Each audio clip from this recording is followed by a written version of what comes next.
서비스나우, 넷플릭스, 뭐 최근에 이런 큰 기술 기업들이 아, 주식 분할 소식이 계속 들려오면서요. 시장이 꽤 술렁이고 있죠. 네, 맞아요. 그러다 보니까 그럼 다음은 어디일까? 혹시 팔란티아 테크놀로지스는 아닐까? 이런 궁금증이 자연스럽게 생기더라고요. 정말 그럴 수 있겠다 싶은 타이밍이긴 해요. 팔란티어의 그 주가 움직임이나 시장에서의 위치를 보면요.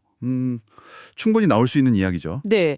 그래서 오늘 이 시간에는 팔란티어의 주식 분할 가능성, 또 그 배경에 어떤 이야기들이 있는지, 그리고 이게 현재 시장에서 어떤 의미인지 한번 깊이 있게 이야기 나눠보겠습니다. 좋습니다. 우선 팔란티어 상황부터 좀 간단히 짚어볼까요? 이게 2020년 9월에 네. 그때 주당 10달러로 시작했죠? 직상장으로요. 네, 그랬는데 지금 5년도 안 돼서 거의 뭐 200달러 가까이 올랐으니까요. 이야, 정말 엄청난 상승세인데요. 맞아요. 특히 올해, 그러니까 2025년 들어서만 봐도 157%나 올랐다고 하니까 이게 S&P 500 전체에서도 연간 상승률로 따지면 5손가락 안에 드는 수준이에요. 와, 오히려 대단하네요. 단순히 많이 올랐다 이걸 넘어서는 거군요. 그렇죠. 시장 전체에서도 정말 손꼽히는 성과를 보여준 거죠. 그렇죠. 게다가 팔란티어는 유독 개인 투자자들 사이에서 인기가 많다고 알려져 있잖아요. 네, 맞아요. 그런 이미지가 있죠. 이게 뭐 기술력에 대한 기대감일까요? 아니면 뭔가 다른 이유가 있을까요? 여러 요인이 있겠지만 역시 그 데이터 분석, AI 이런 미래 기술 분야를 선도한다는 이미지가 크지 않나 싶어요. 아, 역시 기술주로서의 매력. 네. 그리고 뭐 창업자인 피터 틸의 존재감이라든지 그런 좀 비정형적인 요소들도 개인 투자자들의 어떤 팬심 이런 걸 자극하는 면도 있고요. 팬심이요? 흥미롭네요. 네, 그런 팬덤이 주가 상승에 어느 정도는 또 영향을 줬을 수도 있고요. 그렇군요. 이런 상황에서 D.A. 데이비슨의 분석가 길 루리아의 언급이 있었어요. 뭐 팔란티어가 주식 분할을 할 거다. 이런 확실한 정보가 있는 건 아니지만 만약에 한다고 해도 전혀 놀랍지 않을 것 같다고요. 네, 그 발언이 참 시사하는 바가 크죠. 우리아 분석가는 그 이유로 방금 말씀하신 그 개인 투자자 중심의 성향, 그리고 또 정말 가파르게 오른 주가, 이걸 꼽았거든요. 네네. 주가가 너무 단기간에 오르니까 이제 분할을 통해서 뭔가 좀 변화를 준 때가 아닌가 이런 시각인 거죠. 근데 그 분석가가 단순히 주가 높으니까 분할할 수도 있지 이 정도가 아니라 좀 더 깊은 해석을 했더라고요. 이게 팔란티어가 시장에 보낼 수 있는 자신감의 신호가 될 수 있다고요. 이건 어떤 의미일까요? 아, 그게 아주 중요한 포인트예요. 그러니까 단순히 주식 수를 늘려서 가격을 낮추는 그런 기술적인 조정 그 이상이라는 거죠. 네. 기업이 우리 회사는 앞으로도 계속 성장할 거야. 지금 주가 충분히 감당하고 더 갈 수 있어. 이런 메시지를 시장에 딱 던지는 걸로 볼 수 있다는 거예요. 일종의 서론 같은 거군요. 그렇죠. 뭐랄까 선언적인 효과. 특히 팔란티어처럼 성장 스토리가 중요한 기업 입장에서는 이런 상징적인 행동이 투자 심리에 꽤 긍정적인 영향을 줄 수도 있거든요. 아하. 그러니까 주식 분할이라는 그 행동 자체에 담긴 의미, 메시지, 여기에 더 주목해야 한다? 이런 말씀이시군요. 네, 맞습니다. 근데 여기서 또 궁금한 게 생겨요. 요즘은 사실 소수점 거래가 되게 일반화됐잖아요. 그렇죠. 많이들 하시죠? 예. 예전처럼 뭐 주가가 너무 비싸서 개인이 사기 어렵다 이런 논리가 지금도 통할까요? 예를 들어 부킹홀딩스 같은 거 한 주에 5,000달러 넘어도 뭐 10,000원어치, 20,000원어치 살 수 있는 시대인데 말이죠. 정확한 지적이세요. 네, 이론적으로는 그렇죠. 소수점 거래 때문에 사실 주당 가격이 아무리 높아도 투자 금액 자체가 장벽이 되지는 않게 됐어요. 네. 근데도 현실에서는 여전히 많은 기업들, 특히 그 경영진들은 주식 분할 이유로 접근성 향상, 이걸 제일 먼저 이야기해요.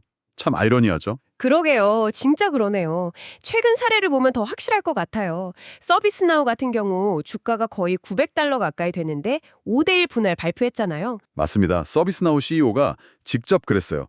낮아진 주가가 개인 투자자들이 우리 주식에 더 쉽게 참여하게 만들 거다. 이렇게요. 여전히 개인 투자자 접근성을 딱 내세우는 거죠. 넷플릭스도 비슷해요. 거기도 주가가 1,000달러 넘어가는데 10대1 분할 개혁하면서 이게 회사 스톡옵션 프로그램 참여하는 직원들한테도 접근하기 쉬울 거다. 이렇게 설명했어요. 여기는 또 직원 복지 쪽을 강조한 거고요. 아, 들어보니까 소수점 거래가 가능하긴 해도 여전히 그 주당 액면가 자체를 낮추는 게 심리적으로나 아니면 뭐 스톡옵션 같은 제도적인 면에서 이점이 있다고 보는 거군요. 네, 그런 측면이 분명히 있거든요.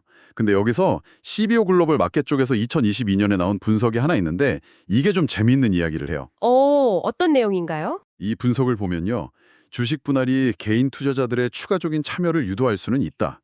이건 인정을 해요. 아무래도 주가가 좀 싸 보이니까 심리적으로 접근하기 쉽고 또 언론에서도 다루니까요. 그렇죠. 아무래도 뭐 주식 분할한다 이러면 눈길이 한 번 더 가니까요. 맞아요. 근데 그 분석이 동시에 지적하는 건 이런 관심 증가가 반드시 거래 유동성을 의미 있게 높인다거나 아니면 분할 비율만큼 투자자들 관심이 정비례해서 늘어나는 건 아니다라는 거예요.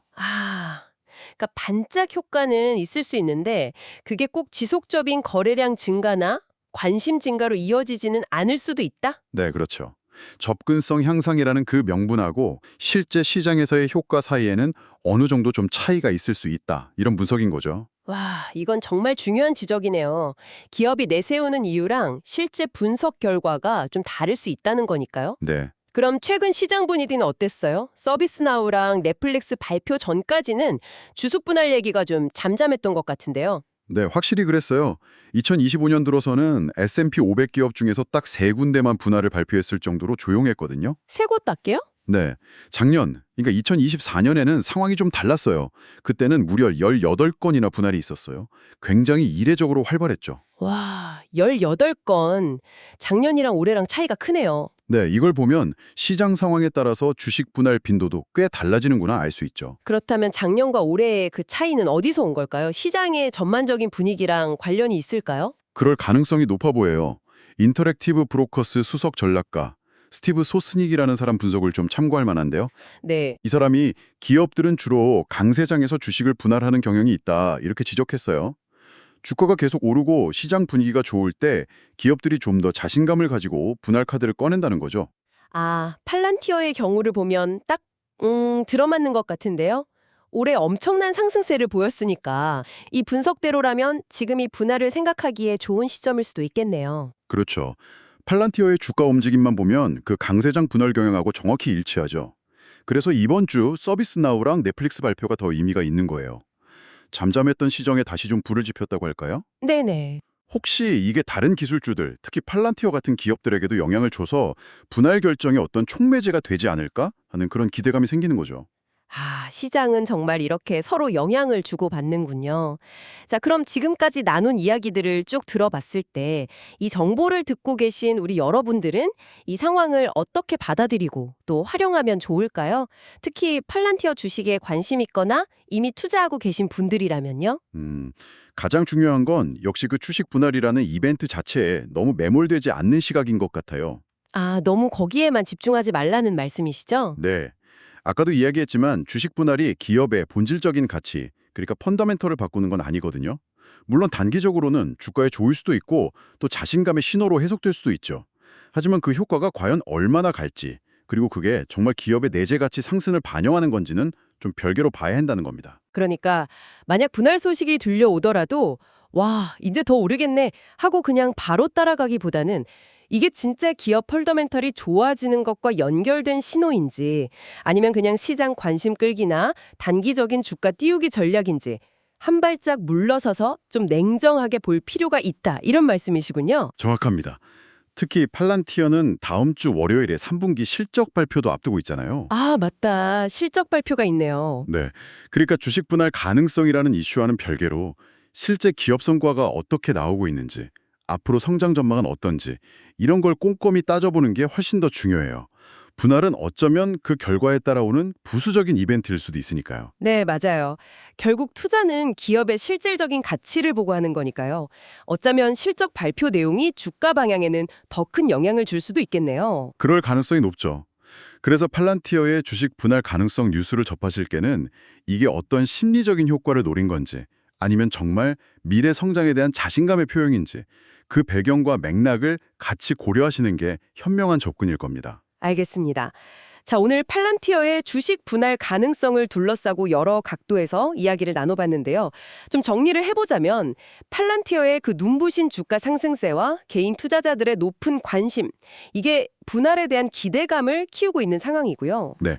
그리고 분석가들은 이걸 기업이 보여주는 자신감의 표현이라는 긍정적인 신호를 해석할 수도 있다고 보고 있죠. 동시에 소수점 거래가 일반화됐는데도 기업들은 여전히 접근성 향상을 주식 분할의 이유로 내세우는 현상, 그리고 이것이 실제 유동성 증가나 투자자 관심으로 꼭 이어지지는 않을 수도 있다는 시보이 쪽 분석 결과도 저희가 살펴봤습니다. 네, 그리고 최근 서비스나우와 넷플릭스의 발표는 좀 잠잠했던 주식 분할 시장에 다시 활기를 불어넣을 가능성도 보여주고 있고요. 네, 오늘 이야기를 나눠보니까 이 주식 분할이라는 이슈가 생각보다 훨씬 더 좀 입체적이네요. 단순히 주가가 비싸서 놔둔다. 그 이상으로 복잡한 맥락들이 얽혀 있는 것 같습니다. 그렇죠. 그래서 마지막으로 여러분께 이런 질문을 한번 던져보고 싶어요.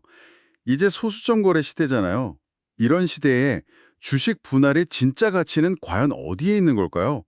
과거처럼 실질적인 접근성을 높이는 역할은 많이 줄었을 텐데 말이죠. 오, 정말 근본적인 질문인데요. 네, 혹시 이제는 그 가치가 주로 좀 심리적인 영역? 예를 들어서 투자 심리를 자극하고 시장의 관심을 좀 환기시키는 뭐랄까 일종의 마케팅 전략에 더 무게가 실리는 건 아닐까요? 마케팅 전략이라. 아니면 여전히 기업이 의도적으로 보내는 그 긍정적인 신호 자체가 시장 참여자들에게 실질적인 정보 가치를 주고 그게 기업 가치에 반영된다고 봐야 할까요? 이 질문에 대해서 여러분 각자 한번 깊이 고민해 보시면 앞으로 주식 분할 관련 뉴스를 보실 때 훨씬 더 명확한 시각을 갖게 되실 겁니다. 시장의 겉모습 너머의 본질을 보는데 도움이 될 거라고 생각합니다.